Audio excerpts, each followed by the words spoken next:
여러분, 지금 인천공항에서 믿을 수 없는 일이 벌어지고 있습니다. 엄마, 저 사람들 전부 어디 가는 거예요? 한국이래. 요즘 다들 한국 간다던데. 네, 맞습니다. 인천공항 1일 입국자 수가 22만 명을 돌파하며 역대 최고 기록을 갈아치웠습니다. 지난 6월 넷플릭스에서 역사상 처음으로 3억 뷰를 돌파한 K-팝 대 몬헌터스 이후 전 세계 한국행 항공편이 동시다발적으로 매진되는 초유의 사태가 벌어지고 있습니다. 그런데 여러분, 더욱 놀라운 사실은 따로 있습니다. 아이슬란드의 한 대가족 20명이 2주간 한국을 여행하고 돌아간 뒤 레이캬비크 한인마트에는 금발의 아이슬란드인들이 줄을 서기 시작했고 북유럽 전역에 한국행 러시가 시작됐습니다. 이 소식을 접한 영국 BBC는 베테랑 특파원을 급파했습니다. 20년 경력의 아시아 특파원 에밀리 톰슨 기자.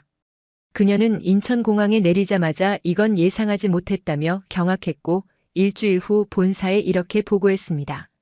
한국은 미래의 모델입니다. 대체 이 20명의 가족에게 무슨 일이 있었던 걸까요? 그리고 왜 BBC 베테랑 기자는 단 일주일 만에 완전히 생각이 바뀌었을까요? 오늘은 영국에서 온 에밀리 톰슨 기자가 직접 목격하고 취재한 한국이 전 세계인들을 사로잡은 충격적인 이유를 낱낱이 파헤쳐 보겠습니다. 시작에 앞서 좋아요와 구독 눌러주시면 한국의 더 많은 이야기를 소개하는 데에 큰 힘이 됩니다. 안녕하세요. 저는 에밀리 톰슨입니다.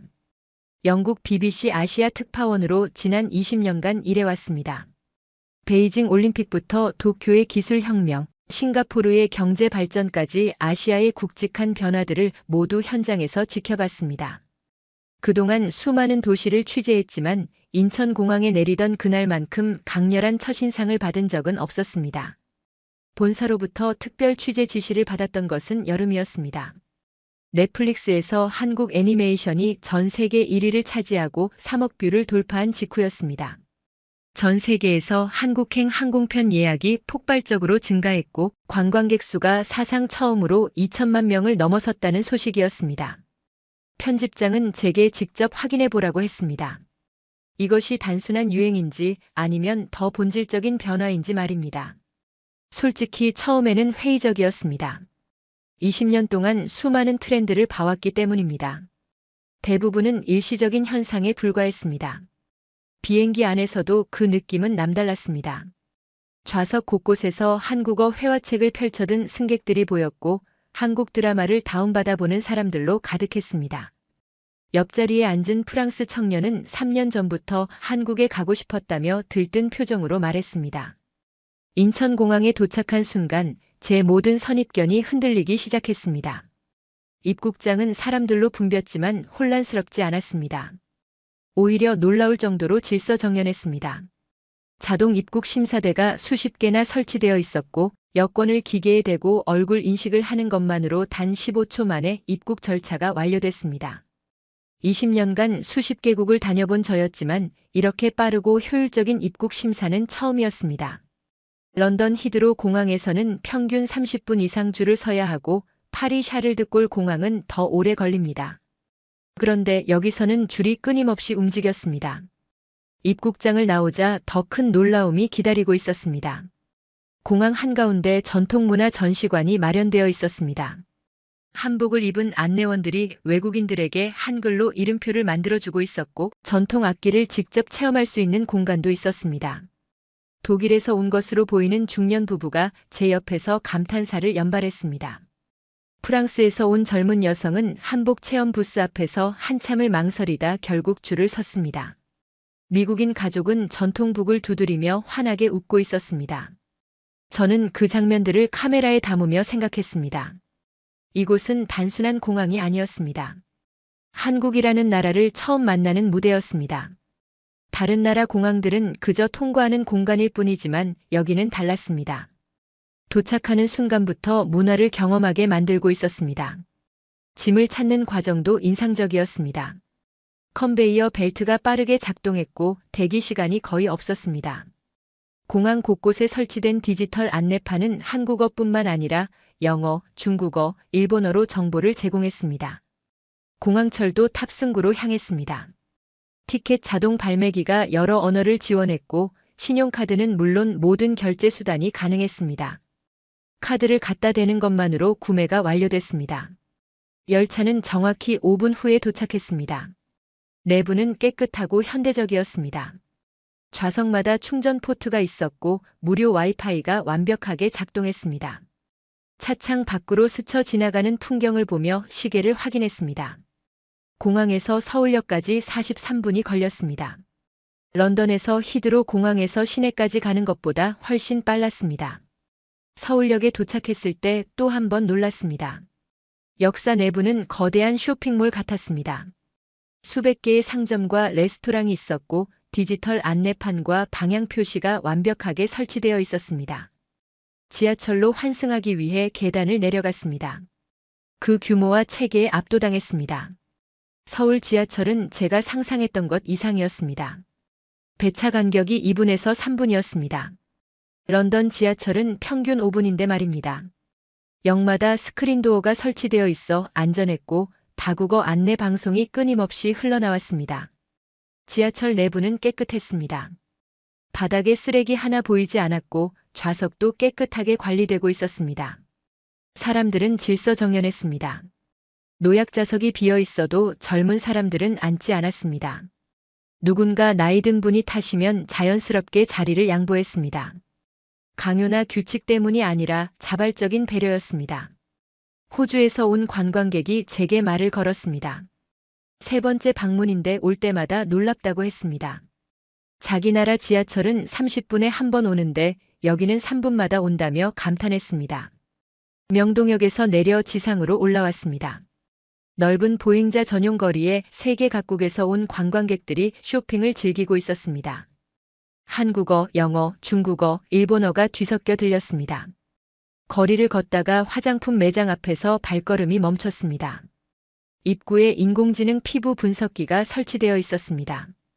호기심에 얼굴을 갖다 대자 화면에 피부 상태가 상세하게 분석되어 나타났습니다. 수분, 유분, 색소 침착, 주름까지 분석하고 추천 제품 리스트가 바로 출력됐습니다. 매장 안으로 들어갔습니다. 직원들이 유창한 영어, 중국어, 일본어로 고객을 응대하고 있었습니다. 태블릿으로 제품 정보를 상세히 설명해 주었고 결제는 간단했습니다. 거리를 걷다가 작고 귀여운 로봇이 제 옆을 지나갔습니다. 자율주행 배달 로봇이었습니다. 인도를 따라 이동하며 음식을 배달하는 모습은 놀라웠지만 주변 사람들은 전혀 놀라지 않았습니다. 이미 일상이 된 풍경이었습니다. 그날 하루 동안 경험한 것들은 충격적이었습니다. 효율적인 시스템, 깨끗한 환경, 친절한 사람들, 첨단 기술이 일상에 자연스럽게 녹아든 모습. 이 모든 것이 조화롭게 작동하고 있었습니다. 호텔에 도착해 짐을 풀며 생각했습니다. 한국은 준비된 나라였습니다. 관광객을 맞이하기 위해 모든 것이 체계적으로 구축되어 있었습니다. 하지만 그것이 억지스럽거나 과시적이지 않았습니다. 자연스럽고 실용적이었습니다. 첫날부터 제 취재 방향이 완전히 바뀌었습니다. 이것은 단순한 관광 트렌드가 아니었습니다. 더 깊은 무언가가 작동하고 있었습니다. 첫날 밤 호텔 방에서 짐을 풀고 있는데 시계가 밤 11시를 가리키고 있더군요. 긴 비행과 낯선 환경 탓인지 배가 고팠습니다. 하지만 이 시간에 문을 연 식당이 있을 리 만무했지요. 유럽에서는 밤 10시만 넘어도 대부분의 가게가 문을 닫으니까요. 프런트에 전화를 걸어 물었더니 직원이 편의점을 추천하더군요. 24시간 운영되고 따뜻한 음식도 판다는 설명이었어요. 반신반의하며 호텔 근처를 걸어 나갔습니다. 불과 2분 거리에 환하게 불이 켜진 편의점이 보였지요. 문을 열고 들어서는 순간 제 상식이 완전히 뒤집혔습니다. 진열대에는 삼각김밥부터 도시락, 컵라면까지 수십 가지 음식이 가득했어요. 한쪽 구석에는 전자레인지가 있었고 먹을 수 있는 테이블까지 마련되어 있더군요. 직원은 친절하게 전자레인지 사용법을 알려줬습니다. 도시락 하나를 골라 데워 먹었는데 그 맛이 놀라웠어요. 편의점 음식이라고 하기엔 품질이 너무 좋았습니다. 밥은 갓 지은 것처럼 따뜻했고 반찬도 신선했지요. 가격은 3,000원 정도였는데 우리 돈으로 환산하면 2유로도 안 되는 금액이었습니다.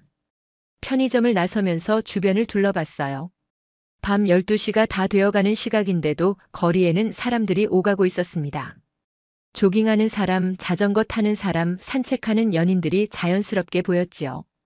가로등이 밝게 켜져 있었고 곳곳에 설치된 보안 카메라가 안전을 책임지고 있었습니다. 런던에서는 상상도 못할 풍경이었어요. 우리 집 근처에서는 밤 10시만 넘으면 혼자 밖을 나가지 않습니다. 부모님께서도 항상 조심하라고 당부하셨지요. 택시를 타거나 누군가와 함께 다녀야 안심할 수 있었어요. 호텔 주변을 30분 정도 산책했습니다. 놀라운 경험이었지요. 밤거리를 걷는 동안 단 한 번도 불안함을 느끼지 못했어요. 오히려 자유로웠습니다. 공원 벤치마다 사람들이 앉아 쉬고 있었고 편의점 앞에서는 젊은이들이 음료수를 마시며 이야기를 나누고 있었습니다. 다음 날 아침 일찍 눈이 떠서 창밖을 내다봤더니 벌써 거리에 사람들이 보이더군요. 운동하러 나온 사람들, 출근하는 사람들로 도시가 깨어나고 있었습니다. 새벽 5시였는데도 말이에요. 명동 거리를 다시 찾았을 때 한 카페에 들어가 커피를 주문했습니다. 테이블 위에 있는 코드를 스캔하자 메뉴판이 뜨고 터치 몇 번으로 주문이 완료되더군요. 결제도 자동으로 이루어졌고 3분 만에 커피가 나왔어요. 계산대에 줄 설 필요도 없었고 직원과 대화할 필요도 없었지요. 하지만 불편하지 않았습니다. 오히려 효율적이고 편리했어요. 커피를 홀짝이며 창밖을 바라보는데 한 무리의 사람들이 눈에 들어왔습니다. 3명의 여성이었는데 나이대가 확연히 달라 보였어요. 60대쯤 되어 보이는 분과 40대로 보이는 중년 여성, 그리고 20대 초반으로 보이는 젊은 여성이 팔짱을 끼고 걸어가고 있었습니다. 편하게 웃으며 대화를 나누는 모습이 인상적이었지요. 시어머니와 며느리 그리고 손녀로 보였는데 그 관계가 참 자연스러워 보였어요. 유럽에서는 흔히 볼 수 없는 풍경이었습니다. 대부분 각자의 공간을 중시하고 가족이라 해도 적당한 거리를 유지하는 편이니까요. 오후에는 홍대라는 곳으로 이동했습니다. 젊고 역동적인 에너지가 거리 곳곳에서 느껴졌어요. 거리 공연이 펼쳐지고 독특한 카페와 상점들이 늘어서 있었지요. 젊은이들이 자유롭게 자신을 표현하고 있었습니다. K-팝 댄스 학원 앞을 지나가다 발걸음을 멈췄어요. 유리창 너머로 댄스 수업이 진행되고 있었는데 수강생들이 놀라울 정도로 다양했습니다. 일본인 중년 여성부터 유럽 청년, 동남아시아 10대까지 모두가 같은 안무를 배우며 웃고 있었지요. 용기를 내서 들어가 봤습니다. 강사는 30대 초반으로 보이는 여성이었는데 영어로 친절하게 설명하며 수업을 진행했어요. 어색하게나마 따라해봤더니 옆에 있던 프랑스 청년이 웃으며 격려해 주더군요. 1시간 동안 수업이 끝나고 나니 땀을 뻘뻘 흘리며 바닥에 주저앉았습니다. 하지만 기분이 좋았어요. 다른 수강생들도 마찬가지였지요. 우리는 서로 다른 나라에서 왔지만 음악과 춤으로 하나가 되어 있었습니다. 저녁에는 찜질방을 체험하기로 했어요. 입구에서 옷과 타월을 받고 안으로 들어가니 넓은 공간에 다양한 온도의 찜질방이 마련되어 있었습니다. 황토방, 소금방, 얼음방까지 있더군요. 먼저 뜨거운 황토방에 들어갔는데 숨이 막힐 것 같았지만 묘하게 기분이 좋았어요. 5분쯤 있다가 나와서 시원한 얼음방으로 들어갔지요. 온도 차이가 극명했지만 몸이 상쾌해지는 느낌이었습니다. 휴게실에는 사람들이 3-4-5 모여 앉아 간식을 먹고 이야기를 나누고 있었어요. 스웨덴에서 온 관광객이 제 옆에 앉으며 말을 걸었습니다. 자기 나라가 사우나의 본고장이지만 솔직히 여기가 훨씬 좋다고 하더군요. 시설도 다양하고 편안하다면서요. 찜질방에서 시간을 보내며 깨달았습니다. 한국 사람들은 여유를 즐길 줄 안다는 것을요. 바쁘게 살면서도 이렇게 몸과 마음을 쉬게 하는 공간을 만들어냈다는 것이 놀라웠지요. 그날 밤 호텔로 돌아오는 길에 다시 한번 밤거리를 걸었습니다. 여전히 사람들이 자유롭게 오가고 있었고 곳곳에서 불빛이 환하게 빛나고 있었어요. 이 안전함과 편리함이 한국의 진짜 힘이라는 생각이 들었습니다. 사흘째 되던 날 아침 특별한 계획 없이 거리를 걸었습니다. 지하철역 근처에서 한 가족이 지도를 들고 어리둥절해하고 있는 모습이 보였어요. 인도네시아에서 온 것으로 보이는 가족이었는데 부모와 세 아이로 구성된 5 식구였지요. 그 순간 한 대학생이 다가갔습니다. 20살쯤 되어 보이는 여학생이었는데 큰 배낭을 메고 있는 걸 보니 등교길인 것 같았어요. 학생은 휴대폰 번역 앱을 꺼내 그들과 대화하기 시작하더군요. 어디로 가려는지 묻고 지도를 확인하고 함께 지하철역으로 들어갔습니다. 호기심에 뒤따라갔습니다. 학생은 인도네시아 가족과 함께 지하철을 타고 2번이나 갈아탔어요. 목적지까지 직접 안내하는 거였지요. 30분쯤 지나 목적지 근처 역에 도착했고 학생은 역에서 나와 실제 건물 앞까지 그들을 데려다 줬습니다. 인도네시아 가족이 감사하다며 연신 고개를 숙이자 학생은 손을 흔들며 웃었어요. 그리고는 다시 지하철역으로 향했습니다. 저는 그 학생을 따라잡아 인터뷰를 청했지요. 영국 BBC 기자라고 밝히자 학생은 깜짝 놀라며 손을 저었습니다. 그냥 도와준 것뿐이라면서요. 학교 늦지 않느냐고 물었더니 괜찮다고 대답하더군요. 수업까지 시간이 있고 자신도 외국 여행할 때 도움을 많이 받았다면서요. 그 순간 깨달았습니다. 이건 연출된 게 아니었다는 것을요. 누가 시켜서 한 것도 아니었어요. 바쁜 아침에 자신의 시간을 쪼개서 낯선 이들을 도운 겁니다. 그것도 너무나 자연스럽게요. 그날 하루 종일 비슷한 장면들을 목격했습니다. 편의점에서 일본인 관광객이 어떤 과자를 사야 할지 몰라 망설이고 있을 때 아르바이트 직원이 다가가 인기 제품들을 골라주더군요. 관광객이 고맙다며 여러 개를 사자 직원은 환하게 웃었습니다. 택시를 탔을 때는 더 놀라운 일이 벌어졌어요. 기사님은 60대 초반으로 보였는데 제가 외국인인 걸 알아차리고 천천히 말을 걸었습니다. 어디서 왔느냐고 물으셔서 영국에서 왔다고 대답했지요. 그는 서툰 영어와 손짓으로 유명한 맛집들을 알려주기 시작했습니다.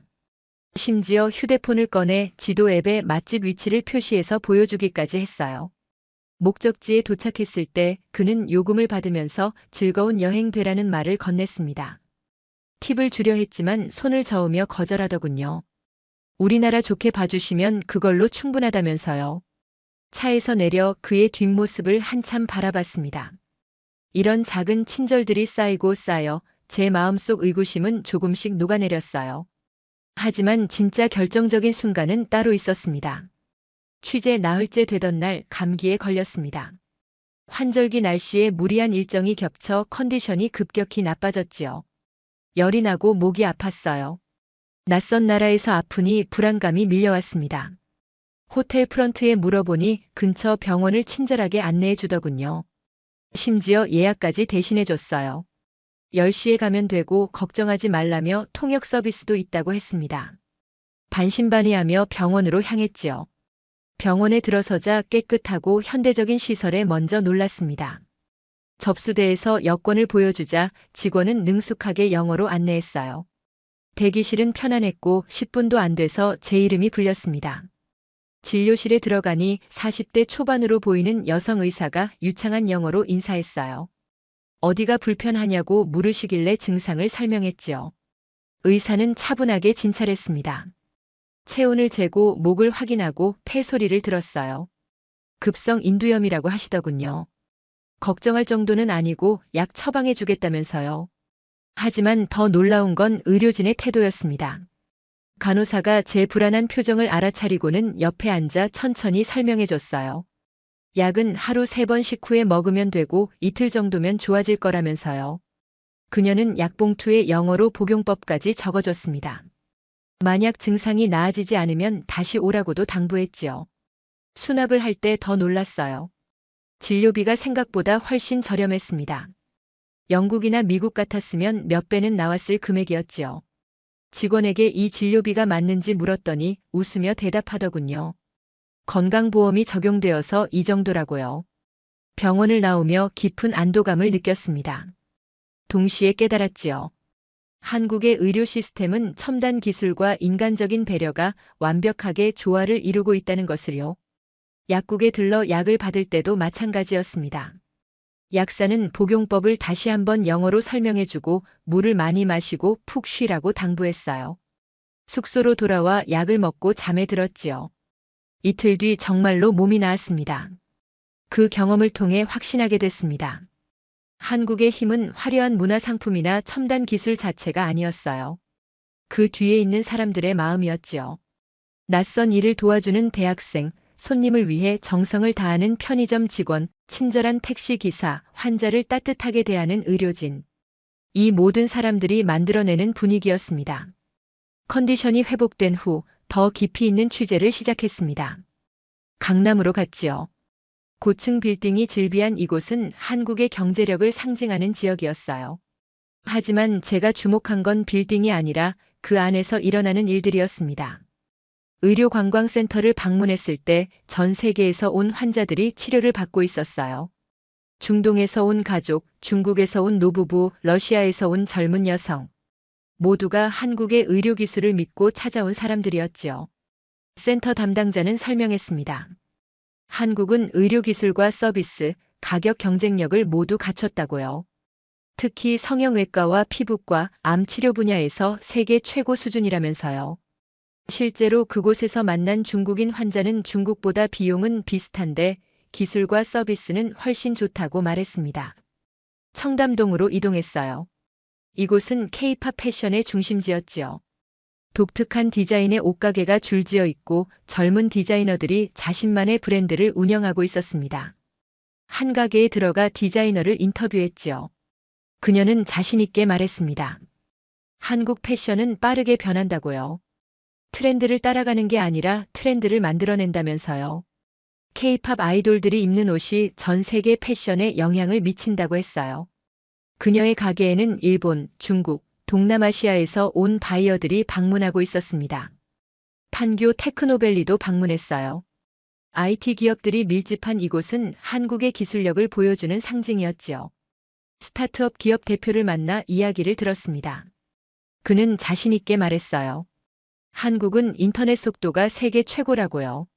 5세대 이동통신 상용화도 가장 빨랐다면서요. 이런 인프라가 있으니까 새로운 서비스를 빠르게 시도할 수 있다고 했습니다. 그는 회사에서 개발 중인 인공지능 번역 서비스를 보여줬어요. 이게 상용화되면 언어 장벽 없이 전 세계 사람들이 소통할 수 있다면서요. 그 말에 깊이 공감했습니다. 한국은 기술을 단순히 개발하는 데 그치지 않고 그것을 사람들의 삶에 적용하는 방법을 알고 있었어요. 기술이 기술로 끝나는 게 아니라 실제로 사람들을 편하게 만드는 도구가 되고 있었지요. 다음 날 경복궁으로 향했습니다. 입구에는 한복을 빌려주는 대여점들이 줄지어 있었어요. 저도 한복을 입어보기로 했지요. 대여점 주인은 70대로 보이는 할머니였는데 한복을 고르는 내내 친절하게 설명해 주셨습니다. 이 옷은 단순한 의복이 아니라고 하시더군요. 우리의 정신이 담긴 문화유산이라면서요.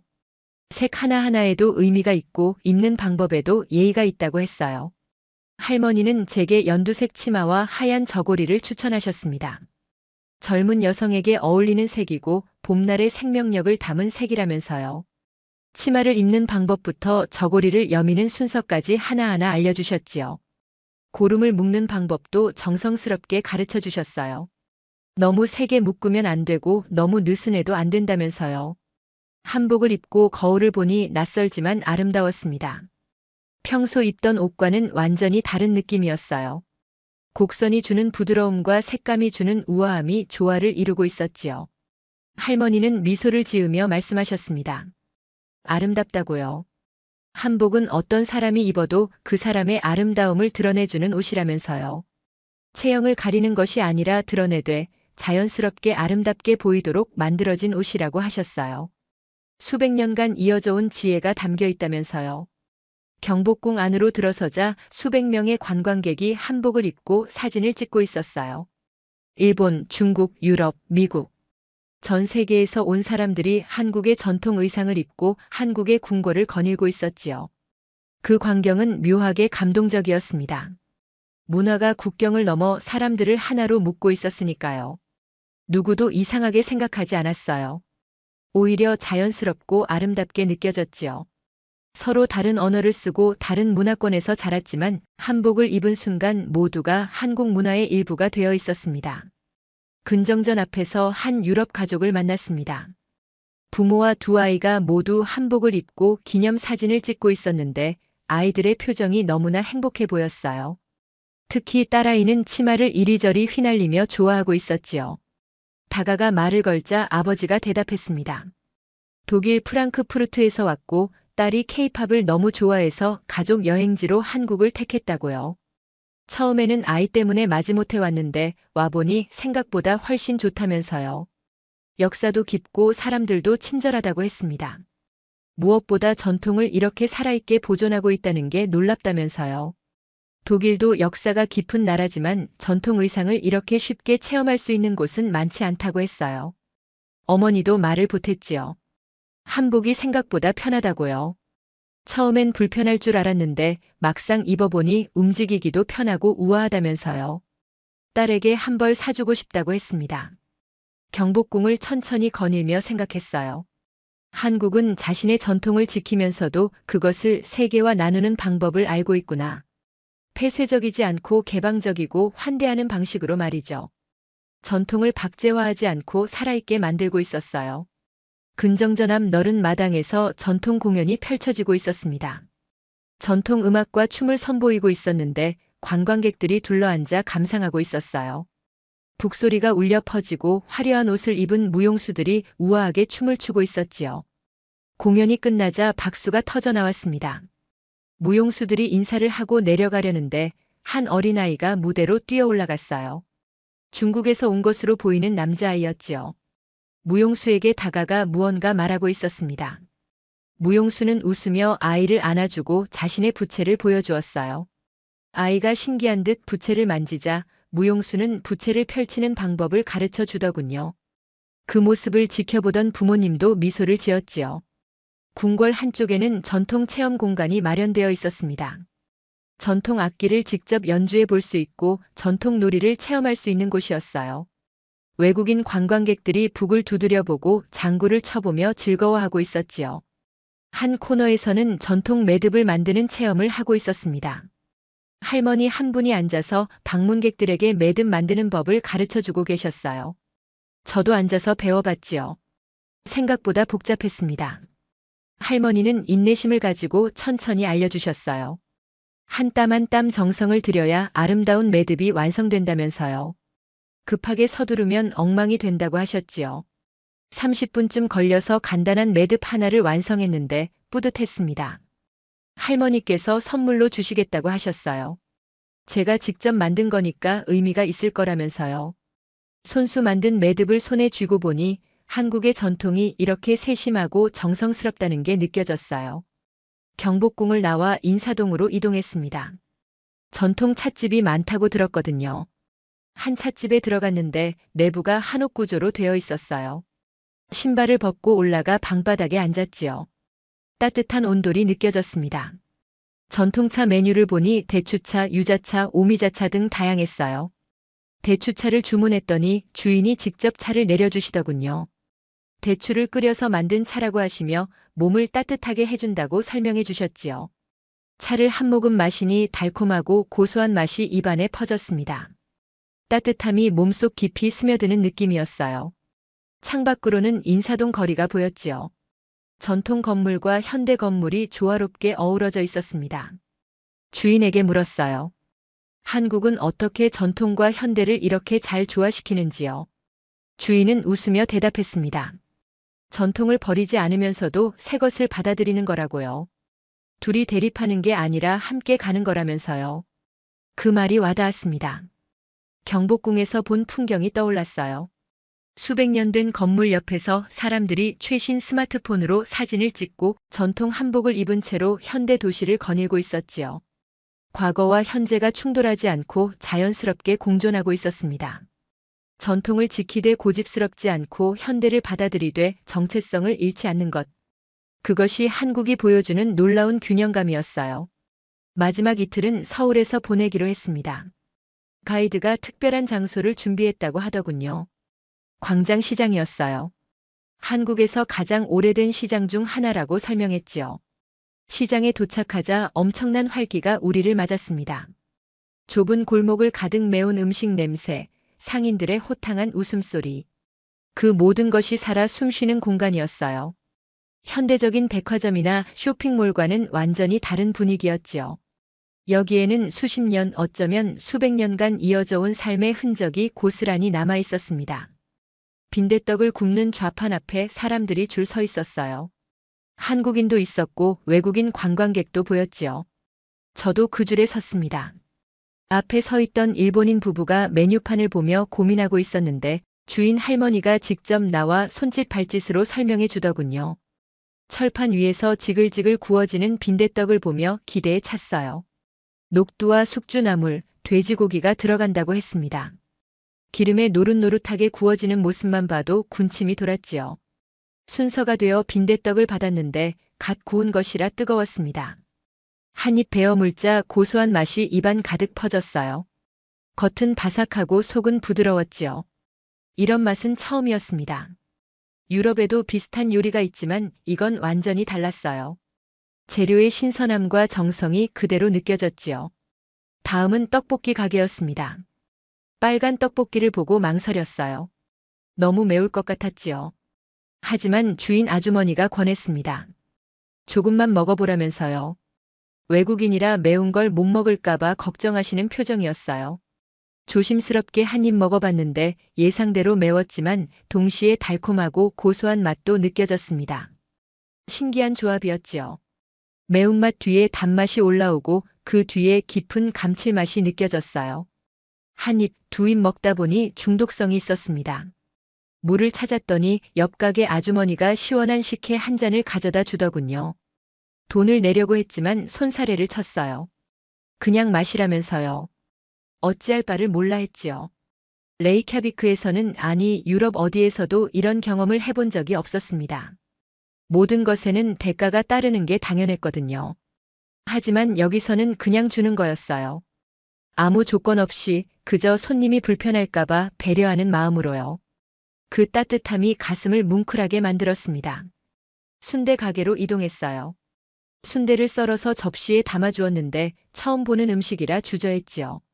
검은색이 섞인 독특한 모양이었거든요. 하지만 가게 주인이 직접 한 조각을 집어 제 앞에 놓으며 권했습니다. 한 입 먹어보고는 계속 먹기 시작했어요. 쫄깃한 식감과 고소한 맛이 일품이었지요. 주인이 소금과 양념장을 더 가져다 주며 이렇게 찍어 먹으면 더 맛있다고 알려주더군요. 말씀대로 했더니 정말 맛이 배가 됐습니다. 김밥 가게에서는 할머니 한 분이 능숙한 손놀림으로 김밥을 말고 계셨어요. 60년 넘게 김밥을 말아왔다고 하시더군요. 김 위에 밥을 펴고 그 위에 단무지, 시금치, 당근, 우엉, 계란을 올리고 정성스럽게 말아서 썰어내는 모습이 예술 같았습니다. 한 줄에 1,000원이라고 하시더군요. 우리 돈으로 70센트 정도였어요. 믿을 수 없는 가격이었지요. 그 정성과 재료를 생각하면 터무니없이 저렴했습니다. 할머니께 물었어요. 이 가격으로 장사가 되시냐고요. 할머니는 웃으며 대답하셨습니다. 많이 벌려고 하는 게 아니라고요. 손님들이 맛있게 먹고 행복해하면 그것으로 충분하다면서요. 이 일을 60년 넘게 해왔는데 돈보다 중요한 게 사람들의 미소라고 하셨지요. 그 말씀에 가슴이 뭉클해졌습니다. 자본주의 사회에서 이윤을 추구하는 것은 당연한데 여기서는 사람의 행복을 더 중요하게 생각한다는 것이 놀라웠어요. 할머니의 주름진 손을 보며 생각했지요. 저 손이 만들어낸 김밥을 얼마나 많은 사람들이 먹었을까요? 호떡 가게로 이동했습니다. 반죽을 철판에 올려놓고 눌러서 납작하게 만드는 과정이 재미있었어요. 갓 구운 호떡을 받아들고 한 입 베어 물었는데 안에서 뜨거운 설탕 시럽이 흘러나왔지요. 달콤하고 고소한 맛이 환상적이었습니다. 만두 가게에서는 찐만두와 군만두를 팔고 계셨어요. 찐만두를 하나 사서 먹어봤는데 속이 꽉 차 있었지요. 고기와 야채가 적절하게 섞여 있었고 만두피는 쫄깃했습니다. 한국인들의 손맛이란 게 바로 이런 거구나 싶었어요. 붕어빵 가게 앞에는 아이들이 모여 있었습니다. 붕어 모양 틀에 반죽을 붓고 팥을 넣는 과정을 신기하게 쳐다보고 있었지요. 저도 하나 사서 먹어봤는데 겉은 바삭하고 속은 달콤한 팥이 가득했어요. 시장을 한 바퀴 돌고 나니 배가 불렀습니다. 하지만 마음은 더 따뜻해졌지요. 이곳에서 만난 상인들은 모두 진심으로 손님을 대했어요. 많이 팔려고 억지로 권하지도 않았고 비싼 값을 부르지도 않았습니다. 그저 자신들이 만든 음식을 손님들이 맛있게 먹기를 바라는 마음뿐이었어요. 그 순수한 마음이 음식 하나하나에 배어 있었지요. 미슐랭 레스토랑에서도 느낄 수 없는 따뜻함이었습니다. 시장을 나서며 뒤돌아봤어요. 여전히 활기가 넘치고 사람들이 오가고 상인들이 손님을 맞이하고 있었지요. 이곳은 단순한 시장이 아니었습니다. 한국인들의 삶이 녹아있는 공간이었고 정이 오가는 장소였으며 전통이 살아 숨쉬는 곳이었어요. 현대적인 서울 한복판에 이런 공간이 여전히 살아있다는 것이 놀라웠습니다. 전통을 박물관에 가둬두는 게 아니라 일상 속에서 계속 이어가고 있었던 거지요. 그것도 억지로가 아니라 자연스럽게요. 마지막 날 밤 서울 타워에 올랐습니다. 서울의 야경이 한눈에 펼쳐졌어요. 수많은 불빛이 반짝이는 도시, 한강을 가로지르는 다리들, 고층 빌딩과 전통 건축물이 어우러진 풍경. 그 광경을 바라보며 지난 일주일을 떠올렸지요. 공항에서의 첫 충격, 지하철에서의 놀라움, 명동과 홍대에서의 경험, 경복궁에서의 감동, 찜질방에서의 여유. 그리고 무엇보다 사람들의 따뜻함. 모든 순간이 제 안에 깊이 새겨졌습니다. 깨달았어요. 한국이 2천만 관광객을 돌파한 건 우연이 아니었다는 것을요. K-팝 애니메이션이 계기가 됐을지 몰라도 진짜 이유는 따로 있었지요. 한국은 전통과 현대가 조화를 이루는 나라였고 기술과 인간미가 공존하는 나라였으며 무엇보다 세계를 향해 열려있는 나라였습니다. 한번 다녀간 사람들은 모두 팬이 되어 돌아갔어요. 소셜미디어에 사진을 올리고 친구들에게 추천하고 다시 방문할 계획을 세웠지요. 입소문이 입소문을 낳았고 그렇게 2천만이라는 숫자가 만들어진 겁니다. 다음 날 아침 인천공항으로 향하는 길은 묘하게 아쉬웠어요. 일주일이라는 짧은 시간이었지만 한국에서 많은 것을 배웠습니다. 발전이란 단순히 경제 성장이나 기술 혁신만이 아니라는 것을요. 진정한 발전은 사람을 중심에 두고 서로를 배려하며 함께 성장하는 것이라는 걸 깨달았지요. 공항 입국장에서 봤던 그 풍경이 다시 보였습니다. 하지만 이번엔 달랐어요. 이제 저는 그들이 왜 한국에 오는지, 무엇을 기대하는지 알았으니까요. 저 역시 그들 중 한 명이 됐으니까요. 출국 수속을 마치고 게이트로 향하면서 노트북을 꺼내 기사 초안을 작성하기 시작했습니다. 제목은 이미 정해져 있었지요. 한국이 보여준 것, 기적이 아닌 가능성. 비행기가 이륙하고 서울이 점점 작아지는 걸 보며 생각했어요. 한국은 서구를 모방한 나라가 아니었습니다. 자신만의 독창적인 길을 만들어 온 나라였지요. 그 길은 쉽지 않았을 겁니다. 전쟁의 폐허에서 시작해 수많은 위기를 겪으며 불굴의 의지로 여기까지 왔을 테니까요. 하지만 그들은 포기하지 않았어요. 전통을 지키면서도 현대를 받아들였고 기술을 발전시키면서도 인간미를 잃지 않았지요. 그리고 그 결과가 지금의 한국이었습니다. 기사 마지막 문단을 이렇게 썼어요. 한국이 보여준 것은 단순한 발전이 아닙니다. 따뜻한 마음과 불굴의 의지가 만들어낸 가능성입니다. 작은 반도 국가가 세계를 감동시킬 수 있다는 증명이지요. 이 나라가 앞으로 어떤 미래를 써내려갈지 세계가 함께 지켜볼 것입니다. 그리고 저는 확신합니다. 한국의 이야기는 이제 시작일 뿐이라고요. 런던에 도착한 후 제 기사는 BBC 메인 페이지에 실렸습니다. 반응은 뜨거웠어요. 수천 개의 댓글이 달렸고 많은 사람들이 나도 한국에 가보고 싶다고 말했지요. 제 동료 기자들도 놀라워했습니다. 몇 달 후 다시 한국행 티켓을 예매했어요. 이번엔 취재가 아니라 개인 여행으로요. 제 딸에게 한국을 보여주고 싶었습니다. K-팝을 좋아하는 딸에게 그 음악이 탄생한 나라를, 그 나라. 사람들의 따뜻함을 직접 경험하게 해주고 싶었지요. 한국은 제게 많은 것을 가르쳐줬습니다. 진정한 힘은 크기나 부에서 나오는 게 아니라 마음과 의지에서 나온다는 것. 문화는 강요할 수 없고 오직 공감으로만 전파된다는 것. 그리고 희망은 만들어지는 것이지 주어지는 게 아니라는 것을요. 지금도 가끔 그때를 생각합니다. 인천공항에 처음 도착했을 때의 놀라움, 편의점에서 처음 삼각김밥을 먹었을 때의 신기함, 병원에서 따뜻한 배려를 받았던 순간, 광장시장에서 상인들의 친절함에 감동했던 오후. 그 모든 순간이 지금의 저를 만들었어요. 그리고 앞으로도 저는 한국과 연결되어 있을 겁니다. 물리적으로 멀리 떨어져 있어도 마음으로는 가까이 있는 나라. 그것이 지금 제게 한국입니다. 오늘 사연은 여기까지입니다. BBC 기자가 본 한국, 일주일이 바꾼 20년 편견 스토리 어떠셨나요? 사연의 주인공에게 응원의 댓글을 남겨주세요. 지금까지 감동정거장에서 사연 전해드렸습니다. 사연이 마음에 드셨다면 좋아요와 구독 부탁드립니다. 시청해주셔서 감사합니다.